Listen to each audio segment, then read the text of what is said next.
For the Deputy Lord Mayor, Bruce Reynolds. Okay, good afternoon.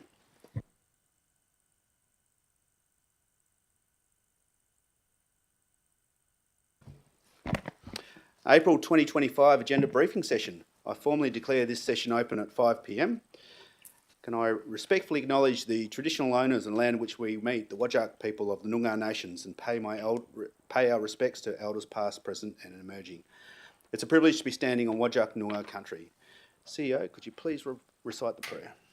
Almighty God, under whose providence we hold responsibility for this city, grant us wisdom to understand its present needs, foresight to anticipate its future growth, and grace to serve our fellow citizens with integrity and selfless devotion. And to thee be all blessing and glory forever. Amen. Amen. Please be seated. Okay.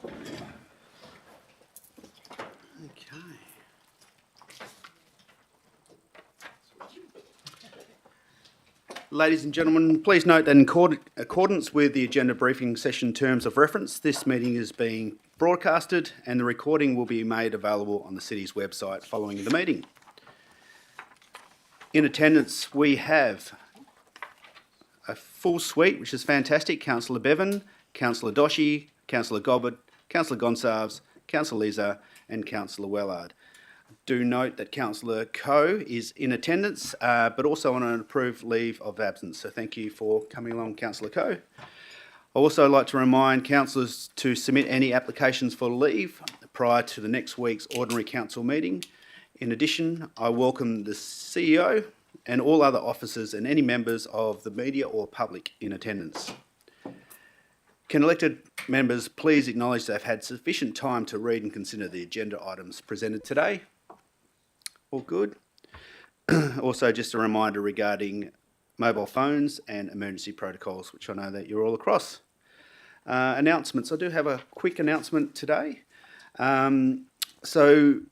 Before we begin the agenda briefing session, I would like to take a brief moment to reflect on three meaningful acknowledgements. Over the weekend, we had a lot of festivals and a lot of things to attend, which was fantastic for all elected members and the general public to be involved with. But I did also have the privilege of opening the Buddha's Birthday and Multicultural Festival in the Supreme Court Gardens. It was just a beautiful celebration and one that underlines peace, compassion and unity. And I just wanted to make special mention of that and also thank you for our team for working so well with those event organisers. I'd also like to take the opportunity to recognise the outstanding efforts of all our City of Perth administration. Our events team at the moment are in full force. We've got over 113 events on top of everything else we're bringing to the table, with Burraloo Festival being delivered over the month of April. Our finance team is headlong into budgets. In fact, every department across our organisation is at full tilt. So the dedication shown day in, day out across every department is what keeps our city moving forward. Often quietly, often unseen, but never underappreciated. So just wanted to make a special thank you to them. But finally, also a very special acknowledgement for Paul Anastas, who is sitting in here. So if I blush, Paul, that's probably not going to be as much as you. But as we all know, last week, Paul, we marked 30 years of service with the city. Paul, quite literally, is the City of Perth. He is humble, he is decent, he is respectful, he is deeply committed, and you do start to run out of superlatives when you describe the kind of person that Paul Anastas is, and we don't say that lightly. His presence makes us all better, and we are so incredibly fortunate to have him in our lives and our organisation for so long. So thank you on behalf of everyone, Paul, from the council team. I know you've been thanked by the administration, but mate, you are literally the epitome of everything that we all hope to stand for. So thank you, mate. Well done.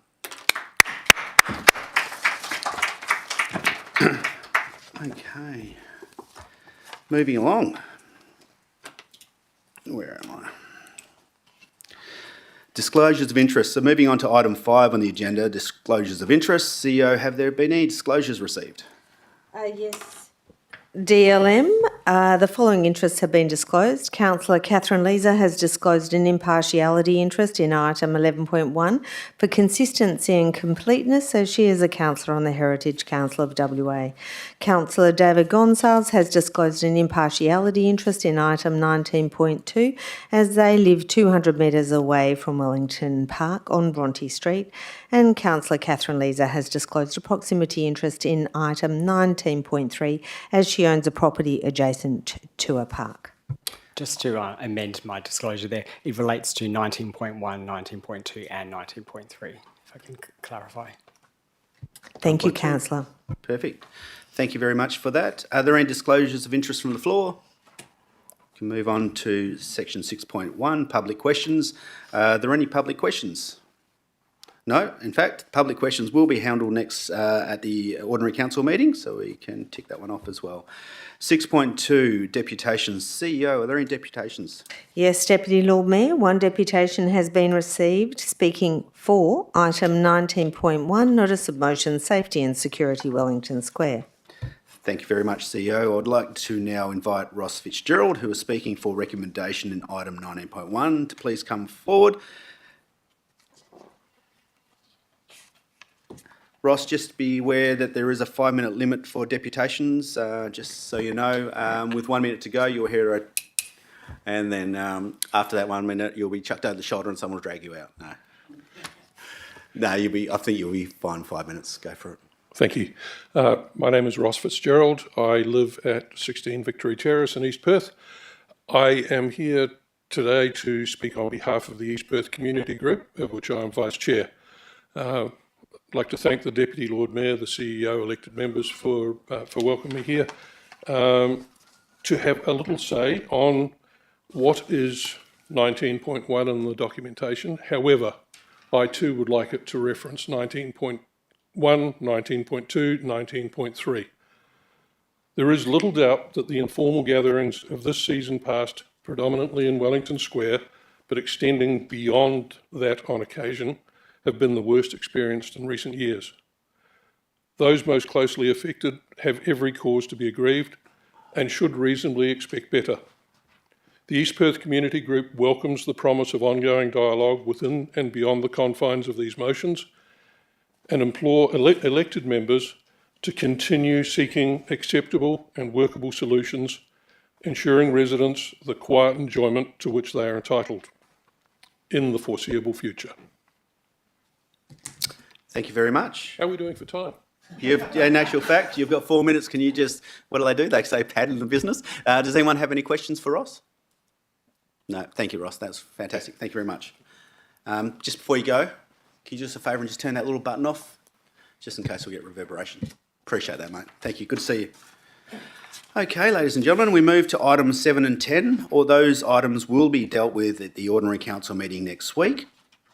So that is confirmation of minutes, questions by members with due notice being given, correspondence and petitions. Moving on to 11, Planning and Sustainability Alliance reports. 11.1, the draft Heritage Local Planning Policy. Councillor Leeser has an impartiality interest and is not required to leave the chamber. We have questions with notice from Councillor Leeser. Councillor Leeser, have those questions been answered to your satisfaction? Yes, thank you. Fantastic. Are there any questions on this item? Sure, I'll ask some questions. Yep, fire away. Thanks. My first question is, can we have any specific examples of how the new policy might offer protections for heritage places compared to existing ones, especially concerning the trend of only retaining the facade, and how does this policy help to address that?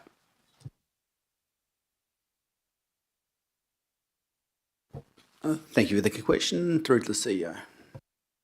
If I could please invite the General Manager, Planning and Sustainability to respond, please. Sorry, through the Deputy Lord Mayor. Essentially, the local policy doesn't shift too much from the existing local policy, so we've basically taken the existing local policy and augmented it to ensure that there are some additional requirements around the way that it's interpreted with respect to the condition of the building and so on, and provided a lot more guidance in that space. So it's taking what we currently have and progressing it a little bit further. I can't give you specific examples. I'd have to take that on notice to give you a specific case in point as to how that may apply in a real life situation. But that's the intent of the policy, that it extends from what we currently have. Thank you for that. Thanks. And my second question is, how will property owners be informed about the need for any conservation management plan when proposing the demolition of intrusive elements? Will there be support from the city in providing these plans? Thank you. Through to the CEO. Thank you. I'm not certain if we might want to take that one on notice, General Manager, to ensure that we give a full response. Thank you very much. Councillor, can we take that on notice? Thank you. Perfect. Any other questions? Just a third question there. You said two questions. I said that was my second question. Sorry, just on heritage trees, what is the process for identifying and listing them on the heritage list? And will this policy specifically ensure their protection and their ongoing help when development occurs? Thank you for the question. Through to the CEO. And we'll take that on notice. Thank you, Councillor. Okay, if no more questions, we'll move on to 12.2, the sustainability strategy for 2022 to 2032. Are there any questions from the floor? Sure. So what specific science-based targets is the city adopting for reducing greenhouse gas emissions, and what methods will be used to track and influence the community-wide emissions as well? Thank you for the question. Through the CEO. Thank you, Councillor. We'll take that on notice. Thank you for the question. Any further questions? Are there any key practical steps and timelines that achieve the target of 30% tree canopy by 2036? And how will the city ensure that urban biodiversity will be measured and increased? Thank you for the question. Through the CEO. Thank you, Councillor. We'll take that on notice. Any further questions? Yep. Just on the resource use, how does the city plan to achieve the target of 50% or more reduction in grid electricity use? Will the transition to vehicle fleet emissions be part of that? And what community programs will be within the scope or being planned to encourage synchronisation with this? Thank you for the question. To the CEO. Thank you, Councillor. I think there were 3 questions there, so we will take them on notice. Thank you. Just a reminder to all councillors, just to make it a little bit easier for the administration to be able to answer in this forum, so I don't feel like we're walking away, not being able to answer a question. If we could get them through before the meeting, it might be a little bit more sort of advantageous and to be able to get your questions answered. Any other questions? No more questions? Okay, fantastic. Moving on to 11.3, the review of the CP 3.5, initiation of local planning scheme amendments. We have... No, that's fine. Are there any questions on this item? Yep, I'll ask some questions. Just what is the rationale of the policy and where did it initiate? Okay, thank you. Through the CEO. Thank you. If I could ask the General Manager, Planning and Sustainability to answer that, please. Through the Deputy Lord Mayor, essentially this policy was aimed to provide some direction around how and under what circumstances planning scheme amendments should be entertained. So it's an existing local planning policy, council policy, sorry. So why we are changing it now and the update associated with this is as a result of the local planning scheme number 3, which is currently with the state government to consider. The timing of that obviously is going to play a key factor in any further considerations of planning scheme amendments because of the significance of planning scheme amendments in terms of their time frame and impact. this policy update seeks to provide guidance to council around how we would consider them in a process sense, having regard to the local planning scheme number 3 amendment that is about to go through, hopefully. Thank you, GM. Thanks. Just a follow-up on that. So I note that in February council meeting, we had a resolution regarding a notice of motion there to amend the scheme, which was passed. Was that a factor in terms of developing this policy and the changes there? Through to you, CEO. Thank you. And to the General Manager, Planning and Sustainability, please. Through the Deputy Lord Mayor, no, that notice of motion was a separate, consideration of council to consider a change to the local planning scheme as put forward to the state government, and that will be considered as part of the tranche of changes that are being proposed as part of the local planning scheme. This policy is really about how, if any other planning scheme changes come into play that may be significant or otherwise, how they would be treated. So there's some guidance around how we would deal with those. Thank you, GM. Any other questions? Yeah. Now, this council abolished its policy committee. Has this policy had any engagement with elected members? And if not, is this the only forum to do that? Thank you for the question. Through the CEO. Thank you. It was a council decision to disband the policy committee as it existed, having reviewed all of the policies. Now we have a very robust process with regards to policy review. This forum gives ample opportunity for all council policies to be considered by council. Thank you. Thank you, CEO. Any other questions? And just a final question there, just on in one of the examples, can the administration provide an example of any compelling planning or development circumstance or urgent operational need that would justify initiating a scheme amendment after the draft LPS3 consultation starts? And I'm happy to take that on. Yeah, fantastic question. But again, that's the sort of question that would take a little bit of deep diving on the spot here. It's but I'll preempting, pass through to CEO. Thank you. We'll take that on notice, Councillor. Okay, thank you very much. Now we move on to 11.4, which is the e-scooter share scheme. We have received 6 questions. Councillor Wellard and Councillor Lisa, I just wanted to check with the councillors if they're satisfied with their responses. Yes, thank you. Thank you, Deputy Lord Mayor. Just in reference to my question number 3, regarding a review of the number of parking stations across the city. My further question is just, I recognise that the city says that upon approval of this motion, the city will review stations. My question is it possible for, once approved, for a review to be taken with the, to endeavour to reduce the number of stations based on community feedback on clutter on sidewalks? Thank you for the question. Through to you, CEO. If I could invite the General Manager, Planning and Sustainability to respond, please.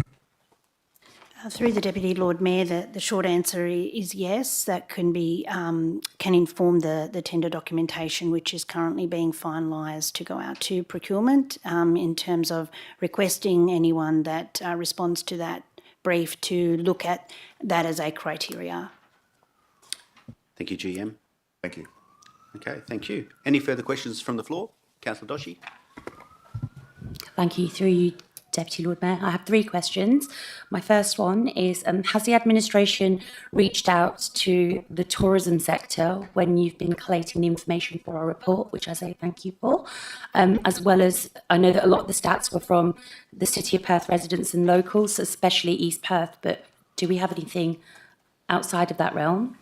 My second question is, with the bike plan that we passed in council a few months ago, ideally we want e-scooters and bike riding we want it to be done in a safe way with more permanent presence in the city of e-scooters.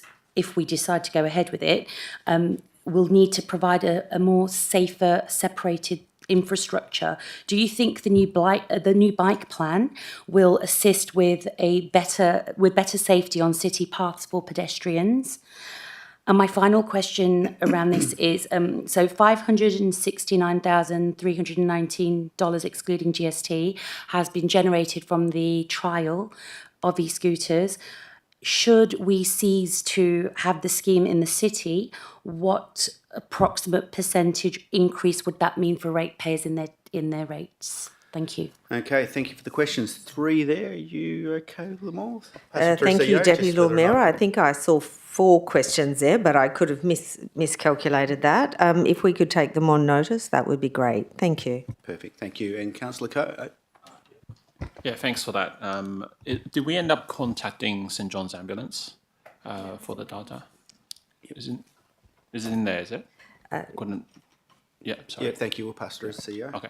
Thank you, Deputy Lord Mayor. Yes, we have made contact. They've advised us that that would take up to 3 weeks. I think you'll find that in the response to one of the questions.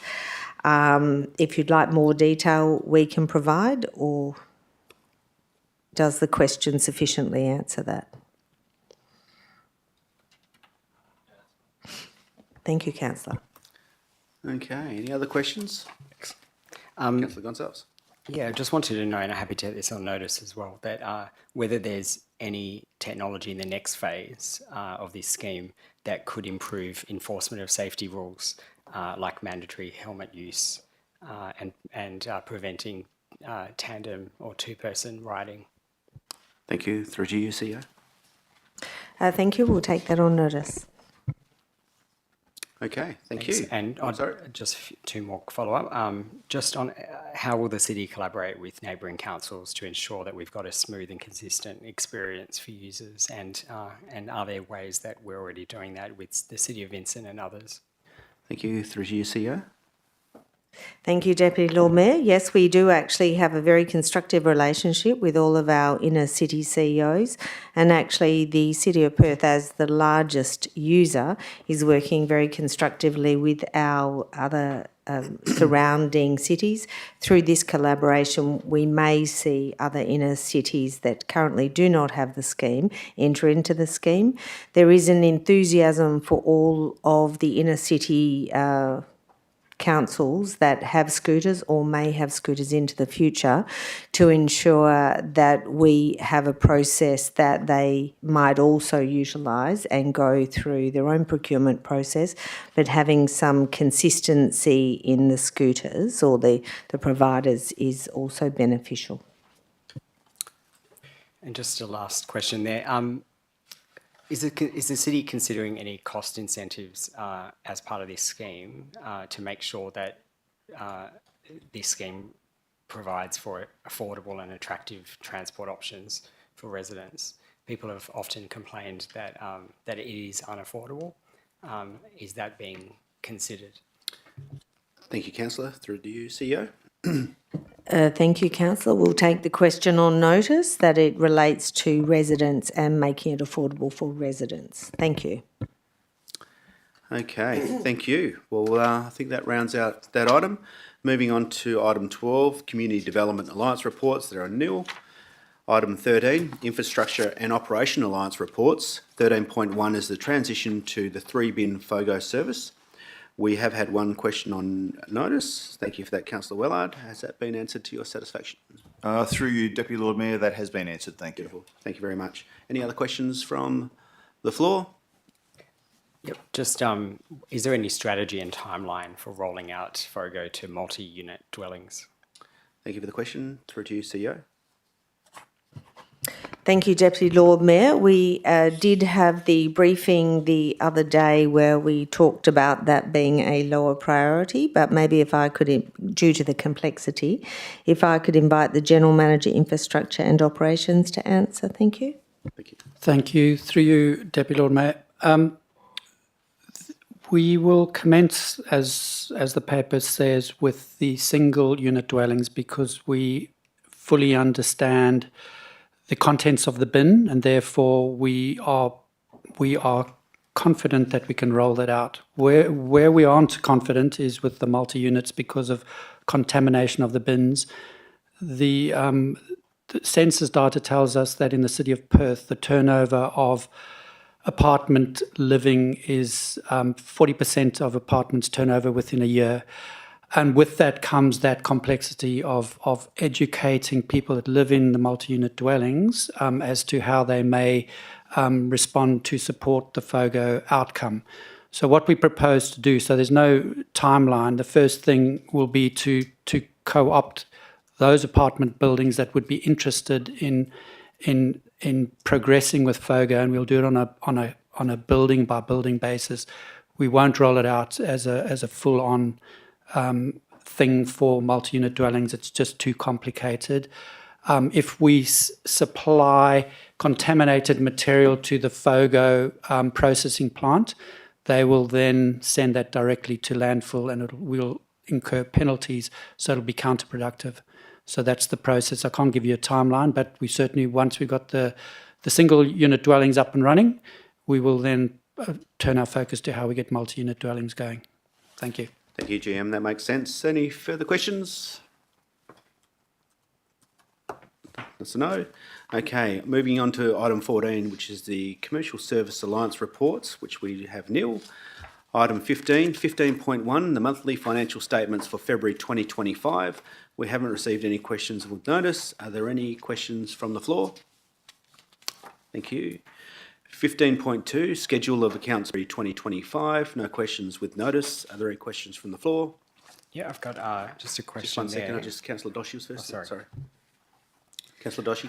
15.2, page 153, the schedule of accounts paid, 168,820.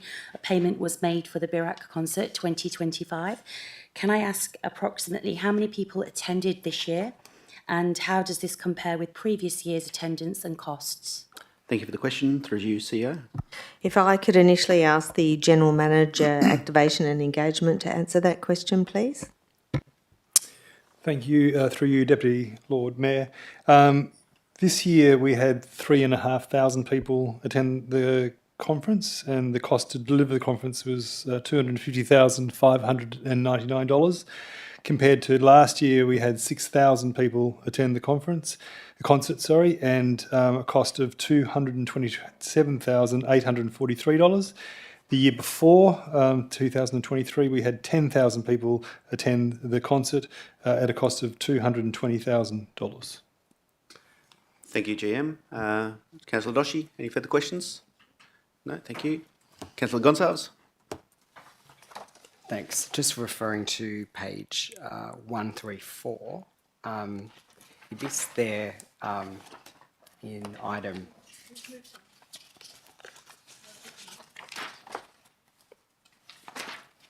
Just to clarify, we're still on item 15.1?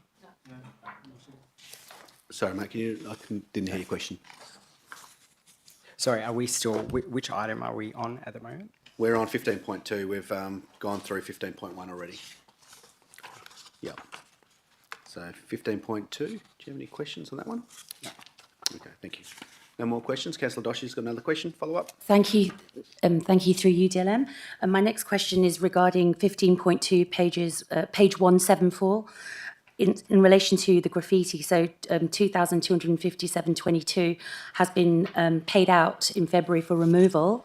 I wanted to ask the administration if they were aware, are these people being prosecuted? Are they caught? Are they fined for the actions of graffiti, and are they on public or private spaces? Thank you for the question. Through to you, CEO. Could I please invite the General Manager, Infrastructure and Operations to answer that question, please? Thank you. To you, Deputy Lord Mayor. It's very difficult to prosecute. We've got to get the evidence. We have attempted. We've had, I think, one prosecution that I'm aware of. It is extremely difficult to see that through. So it's a cost to the city. Thank you. Okay, thank you. Any further questions?